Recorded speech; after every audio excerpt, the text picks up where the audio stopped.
રાજ્યમાં લોકોને અંગ દજાડતી ગરમીમાં શેકાવવું પડશે। મોટાભાગના શહેરોમાં તાપમાન 42 ડિગ્રીની આસપાસ રહેશે। વેસ્ટર્ન ડિસ્ટર્બન્સ સર્જાતા 2 દિવસ બાદ ગરમીમાંથી મળશે રાહત। લોકસભાની ચૂંટણી સમયે પણ ભાજપમાં ભરતી મેળો યથાવત। દેવી પૂજક સમાજના 500 જેટલા આગેવાનો અને કાર્યકરોએ કેસરિયા કર્યા। વિધાનસભાની ચૂંટણીમાં માંગ ન સંતોષાતા ભાજપથી થયા હતા વિમુખ।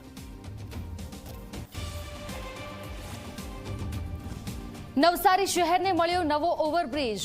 પૂર્વ અને પશ્ચિમ વિસ્તારમાં રહેતા 20,000થી વધુ લોકોને ટ્રાફિકમાંથી મળશે મુક્તિ। 100 કરોડના ખર્ચે તૈયાર બ્રિજ ખુલ્લો મુકાતા વાહન ચાલકો ખુશખુશાલ।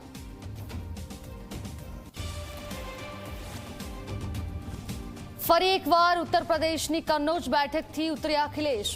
સપા પ્રમુખે પરિવારની હાજરીમાં ભર્યું ઉમેદવારી પત્ર। ભાજપના ઉમેદવાર અને સાંસદ સુબ્રત પાઠક સાથે થશે મુકાબલો।